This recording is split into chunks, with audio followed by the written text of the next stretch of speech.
কীর্তনখোলার বুক চিরে ঐতিহাসিক চরমনের পূর্ণভূমিতে বাংলার অবিসংবাদিত নেতা, আধ্যাত্মিক জননেতা পীর সাহেব চরমনের রহমতুল্লাহি আলাইহি তিনি জন্মগ্রহণ করেছিলেন। তিনি এই বাংলাদেশের প্রত্যেকটা ছাত্রকে নিজের সন্তানের মতোই ভাবতেন, যার প্রেক্ষিতে 1991 সালে 23 আগস্ট ইসলামী ছাত্র আন্দোলন বাংলাদেশ তৈরি করেছিলেন।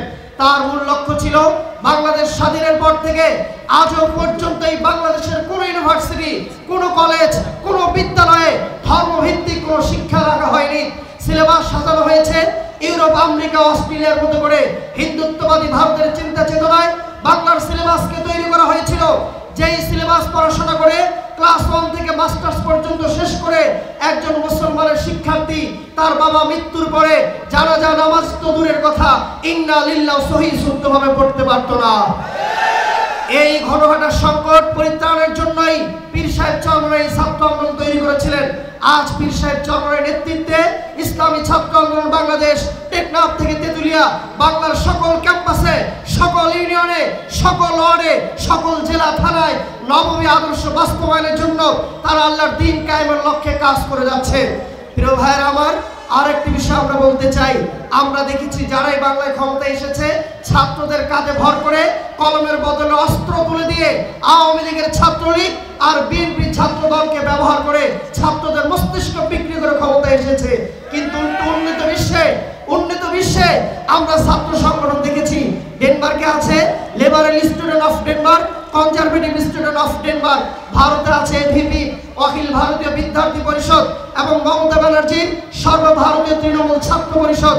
এই সকল ছাত্র সংগঠন বলেছে আমাদের দেশের সরকার যখন ক্ষমতায় থাকে আমরা বিরোধী দলে থাকলেও দেশকে এগিয়ে নিয়ে যাওয়ার জন্য আমাদের কখনো আন্দোলনের দাবি করতে হয় না, কারণ সরকার দলীয় ছাত্ররাই দেশ এগিয়ে নিয়ে যাওয়ার জন্য কাজ করে। কিন্তু আমরা বাংলাদেশে দেখেছি যখন বিএনপি সরকার ছিল বাংলার প্রত্যেকটা ক্যাম্পাস ছাত্রদল দখল করেছিল। যখন আওয়ামী লীগ সরকার ক্ষমতায় ছিল আপনাকে পিটিয়ে হত্যা করেছিল ছাত্রলীগ। ফেনী নুসরাতের পিছনেও তাদের দায়বদ্ধ ছিল। রিফাত শরীফকে কুপিয়ে হত্যা করা হয়েছিল। কুমিল্লা ভিক্টোরিয়া কলেজে খাদিজাকে প্রেমের প্রলোভন দেখিয়ে ছাত্রলীগের কর্মীরা তার মাথা থেতলে দিয়েছিল। এবং সিলেটের এমসি কলেজে নববধূকে স্বামীর সামনে ধর্ষণ করেছিল ছাত্রলীগ। জাহাঙ্গীরনগর বিশ্ববিদ্যালয়ে 100 ধর্ষণ করে সেঞ্চুরি পালন করেছিল ছাত্রলীগের কর্মীরা। সুতরাং এই বাংলার জমিনে সমস্ত ছাত্ররা থাকতে পারবে না। যেখানে ইসলাম থাকবে সেখানে ইসলাম বিদ্বেষী কোনো কর্মকাণ্ডে আমরা করতে দিব না ইনশাআল্লাহ। প্রিয় ভাইয়ের আমার, গণঅভ্যুত্থানের পরে পীর সাহেব চরমনাই চেয়েছিলেন স্বাধীন বাংলাদেশ কোরআনী আদর্শের মাধ্যমে বৈষম্য মুক্ত সুন্দর একটি বাংলাদেশ তৈরি হবে। কিন্তু আমরা দেখলাম স্বাধীন এই বাংলাদেশে আমার ভাই আফজালকে ঢাকা বিশ্ববিদ্যালয়ে পিটিয়ে হত্যা করা হলো, সাম্যকে হত্যা করা হলো, মাগুরার আমার বোন 8 বছরের আসিয়াকে ধর্ষণ করে হত্যা করা হলো, বরগুনায় আমার বোন ধর্ষণ থেকে বাঁচার জন্য বাবার কাছে গিয়েছে, সেই বাবা তার মেয়েকে রক্ষা করেছে, কিন্তু সেই ধর্ষকরা সেই বাবাকে কুপিয়ে হত্যা করেছে। এমন বাংলাদেশ পীর সাহেব চরমনাই চান না। এই বাংলাদেশে এখন প্রত্যেকটা ইউনিভার্সিটিতে দেখছি ভিসি, প্রভিসি, প্রক্টর তাদের দখলদারিত্ব চলছে। জোরপূর্বক কাউকে ফ্যাসিস্টের দোসরদের পতন করানো হচ্ছে, এটা আমরাও চাই। বৈধ প্রক্রিয়ার মাধ্যমে ভিসি, প্রভিসি, প্রক্টর যোগ্যতার বলে নিয়োগ দিতে হবে। কিন্তু আমরা দেখছি কিছু কিছু দল ক্ষমতার লোভে পাগল হয়ে অবৈধ পন্থায় বিশ্ববিদ্যালয়ের ভিসিদের নিয়োগ প্রদান করছে। যে সকল সরকারি সেক্টরে ইসলামী আন্দোলনের কর্মীরা আছে তাদের সাথে ব্যাপক বৈষম্য করা হচ্ছে।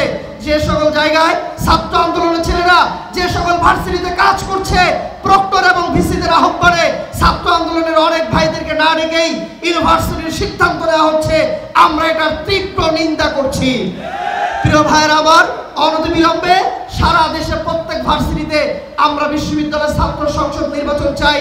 ইনশাআল্লাহ ইসলামী ছাত্র আন্দোলন বাংলাদেশ ঢাকার ডাকসু থেকে শুরু করে প্রত্যেকটা বিশ্ববিদ্যালয়ে পূর্ণ প্যানেল দিয়ে ইসলামের পক্ষে থাকবে।